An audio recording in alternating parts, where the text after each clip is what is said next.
You know, I remember reading a story about a child walking on the beach with his grandfather. And they came upon all these starfish the beach was just scattered with thousands and thousands of starfish. And the child was picking them up and throwing them in the water. And the grandfather said, "What are you doing?" And the child said, "The sun, as it comes up, they're all going to die." And the grandfather says, "You can't possibly have an impact. Look at them all." And he picked up one. He picked up one and he threw it in the water. He said, "I made a difference for that one."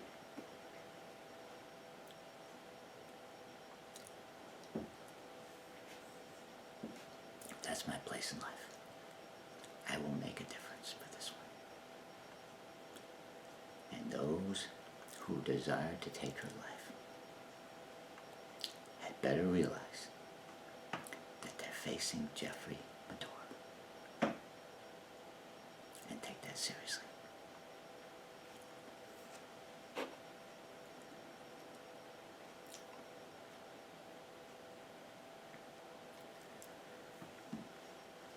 As all of this continues, I wonder to myself, when I see so much lawlessness around me in this whole thing, it's as if a gang of people believe they can be lawless, believe they can assault, believe they can attempt murder, believe they can stalk,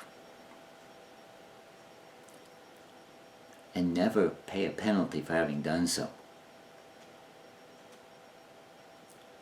I'm wondering, as I have in prior videos, when will the law be enforced? When will this be made to stop? And those who carry out these crimes be punished?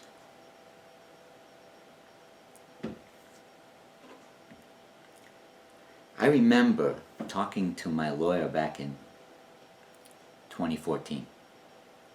I brought this to him, this case to him, and I told him of the various instances of being stalked in my home, and why I believe these people are manipulating the criminal justice system in the courthouse down at GA10 in New London. And here's reasons why I believe so. I'm not sure what he did with that. But a short time later, I said to him, "How do I make this stop? I'm getting hurt. It's painful. They're hurting me." He said, "You have to move." I said, "Where? Where to?" He said, "Away from these companies." Now these are the companies that I have accused, Electric Boat and Sunless. He said, "Away from these companies." I believe it's done out of many defense contractors, but away from these companies.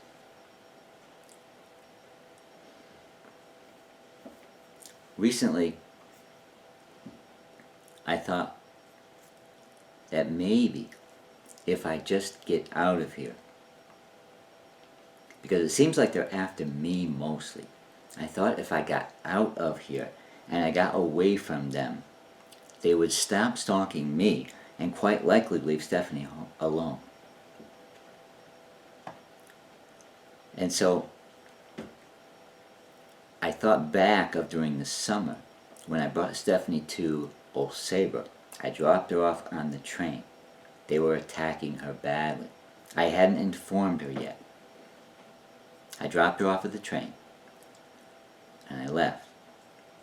And some of the texts that I got back from her on my phone made it seem like suddenly she was feeling so much better.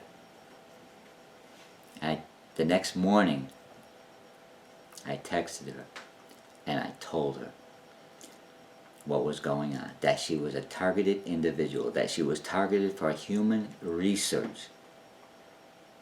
And it's been going on for a number of years. And what was going on here at this home. And I said, I believe they did not follow you to New Haven. I dropped her off the train. She took the train to New Haven, to something that she was attending at Yale for the weekend. I said, I believe they did not follow you. I said, how are you feeling? She texted back, she said, happy. I said, fabulous. I don't believe they followed you. I said, if you're feeling good, stay there. Stay there. And she let me know, I think she did, she stayed overnight. One night where I was supposed to go and get her, so I believe she stayed an extra night. And I was really happy because she was feeling good, so just stay there. But she had to come back. Her job demanded it, so she had to come back. She was very loyal to her job. She wanted to be consistent, be a good employee. So I went and brought her back, and as soon as she came back, they started attacking her again. But she did get a brief time away, and I informed her, and that was the beginning. So she's been informed. It's just they've been doing it to her for so long that it's going to take her a while to learn how to resist it. I can resist it. I resist all of the mind control, all of the subliminals. I've heard it said that they have a very hard time controlling me, my stalkers. I can't resist the depression, the pain, the anxiety, the tremor, the sleep disruption. I can't resist those. But I don't have to act on them. I don't have to let them cause me to be grouchy or to misbehave. That's a tough one. But I've had a lot of practice. And these people will not get the best of me. I will prevail. So recently I thought to myself, if I could just get away, if they lose me, they'll give up on her, because they seem like they want me the most. So I thought, I'll do what she did. I'll get on the train. And I heard through the stalking equipment that no one will follow you on the train. They can't.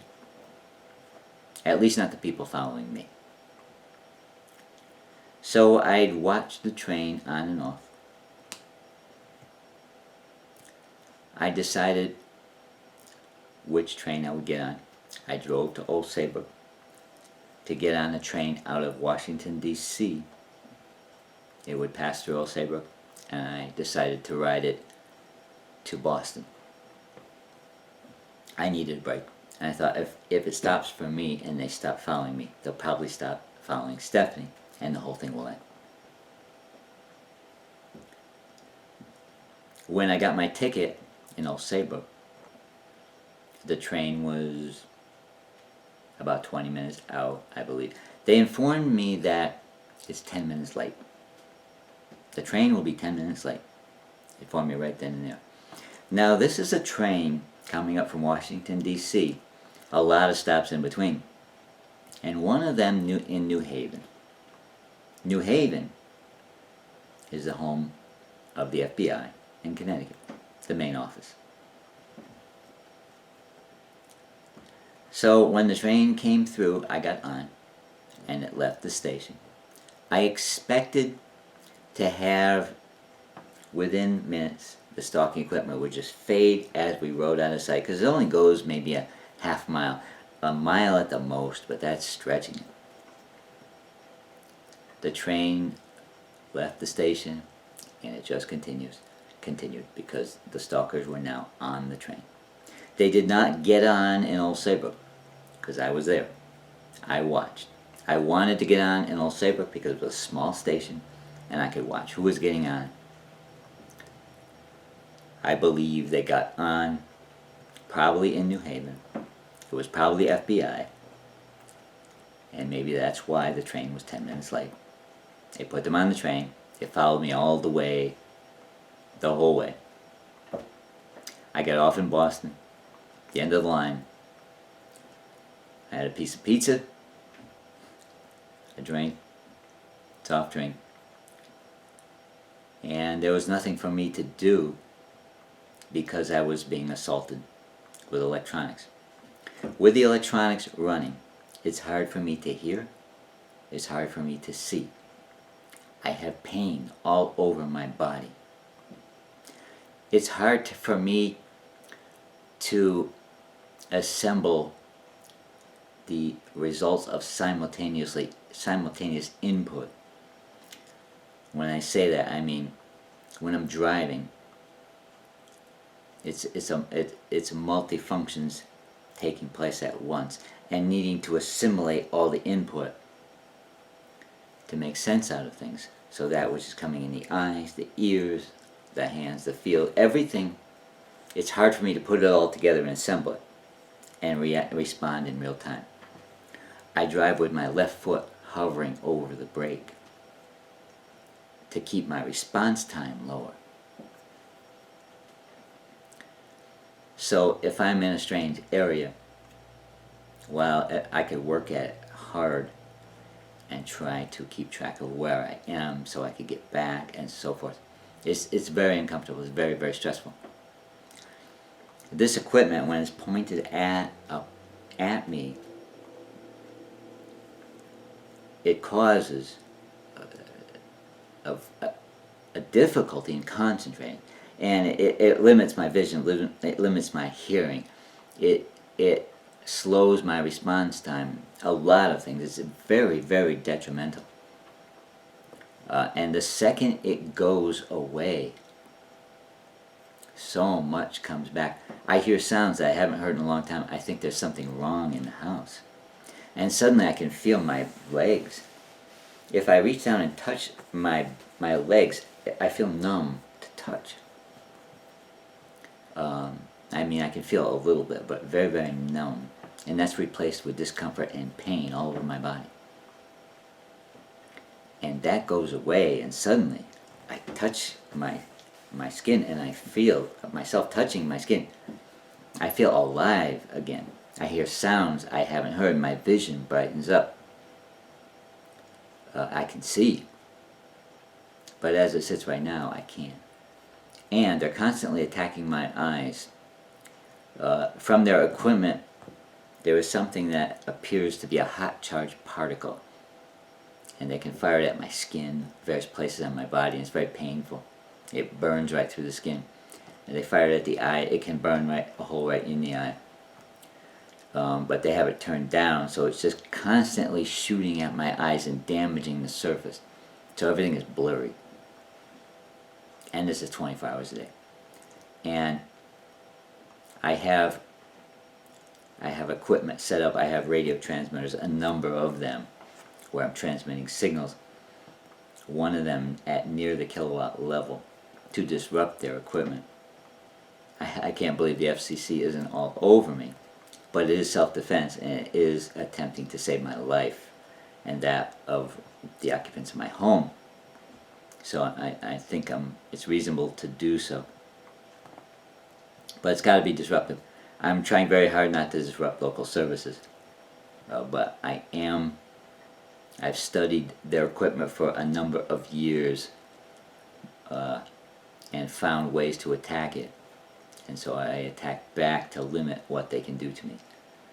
And if I did not have that equipment, it can be extremely painful. And so my electric bill can be very, very high. And I attack back, and I'm constantly adjusting what it is I do to attack their equipment. And it seems like it's a cat and mouse. I attack, they get knocked back, they adjust, they attack me back, and it just goes back and forth, and it's just something I'm so sick of. I am so sick of. I want to stop all of it. I just can't get the authorities to do something to make this stop. It threatens my life. It's tormenting. It's extremely painful. I've never felt pain like I have felt from the effects of this equipment. I mean extreme pain. I have been to the hospital where I was given morphine, and the morphine had no effect, and they jumped in with Dilaudid right after the morphine just to get the pain under control. And it was these people with this equipment doing it to me. That's the kind of pain and terror and torment that they can apply. It's extreme. More extreme than any bone I've ever broken or any injury I've ever had. The pain that they can cause.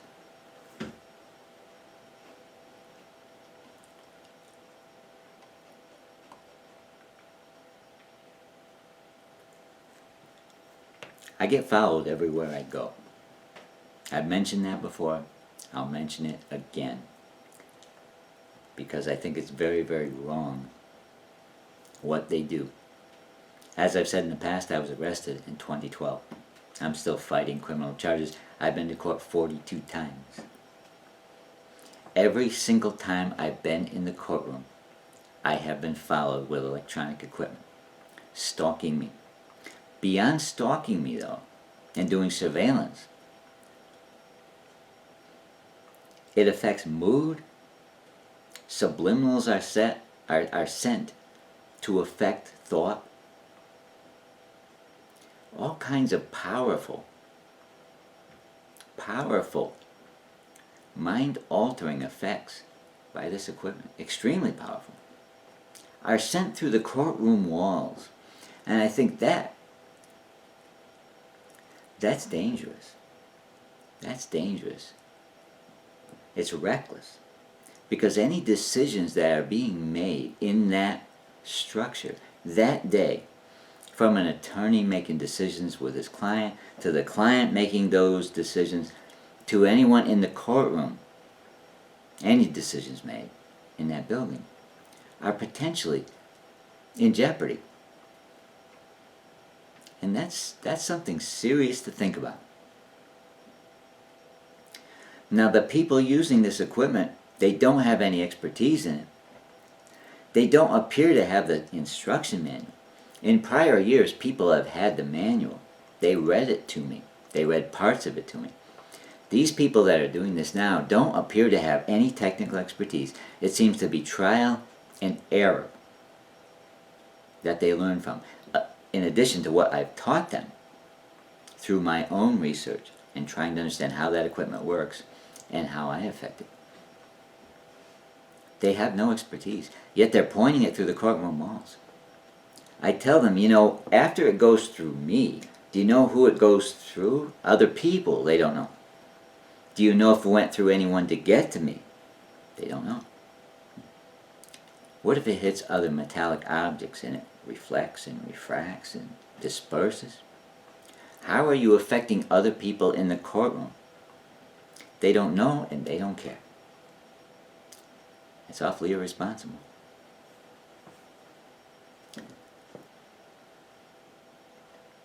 So, I've been to court 42 times. 2 of those times in Norwich.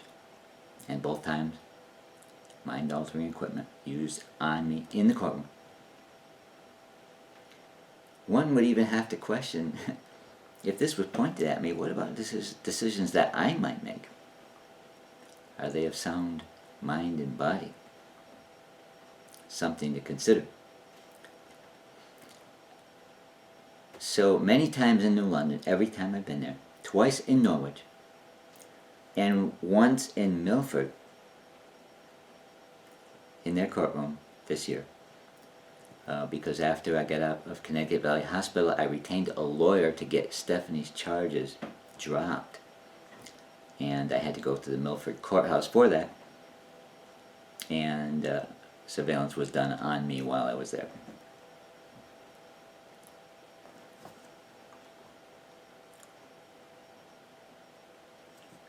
Now, as it pertains to the courtroom, last year when I brought this situation out to my lawyer, you see, it took me a long time to really talk about this because I'd been persecuted for talking about it. I'd been taught a lesson for talking about stalking, this whole situation. So it took me a long time, but once I had sufficient evidence, I brought it to my lawyer and I said, I believe these people are manipulating the criminal justice system, and that's why I can't get relief.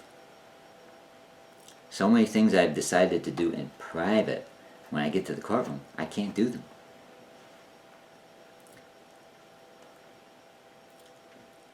I brought that to my lawyer. Sometime after that, I accused these people through their surveillance equipment. So this is electric boats, soundless, FBI, police, some Navy people helping them. I accused them of wanting to stalk the state's attorney. State's Attorney Rafael Bustamante. I accused them of wanting to stalk him so that they could find out what is going on as far as an investigation. You see, I made these claims that the criminal justice system is being manipulated. That claim I made to the state. It's official. I believe that these people desire to stalk the state's attorney to find out what's going on in that regard. I think they're trying to listen to his thoughts, which is, when you get right down to it, assault. To steal the thoughts out of someone's mind by tampering with their mind with an electronic device. So they're looking to assault him and take the thoughts from his mind to determine what in the way of an investigation might be ongoing in the courthouse at GA10.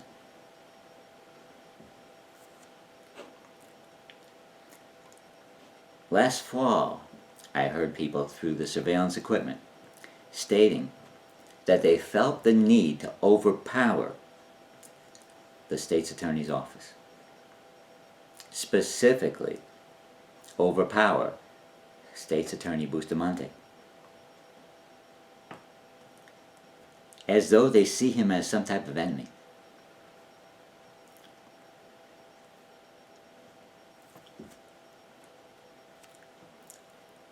In all my dealings with State's Attorney Bustamante, I see him as an ethical man. I see no reason to question his integrity, and I've seen a number of reasons to see him as ethical. And I don't know how many men may stand with him, but I believe these people that stalk me would indeed like to do something to prevent him from taking any action against them. Today, when I came out with that, and I typed it into my PC as some notes to bring out in this video, suddenly I got attacked with strong pain to my head, unlike I'd been experiencing. And they attacked me hard, and they made it continue for a while. It became very clear that I was onto something.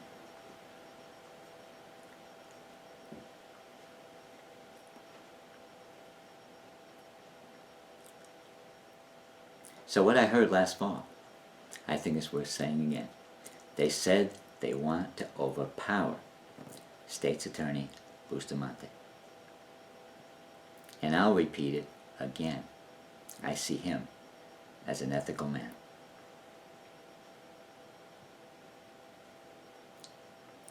This seems like an organized criminal power struggle. That's what it seems to me.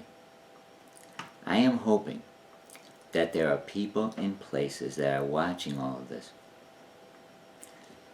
I heard recently, one morning, someone get involved, and I believe he was FBI. I heard him through the surveillance equipment. He said, "Jeff, there's some bad apples in here, but we're not all like that." And I'm holding on to that. I believe there are good people watching this. While I was on the train the other day, I was aggravated that there were people on the train stalking me. I called FBI headquarters in Washington, D.C. And as soon as the recording finished, which would basically say, it said stay on the line for an operator, it was disconnected. Now, it could have been coincidence, but I'm believing that there are those in high places that are watching all of this.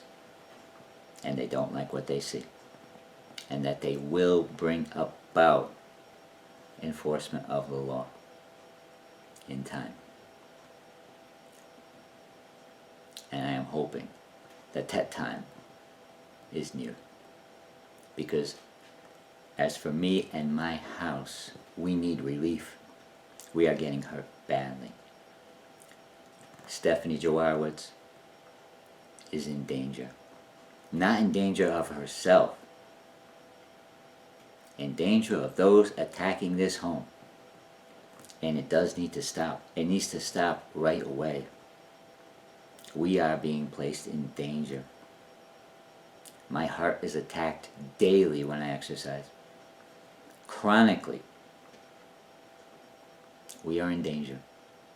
We're in danger of electric boat, Soundless, East Lyme Police, some FBI, and I believe there's some support from the Navy in Groningen.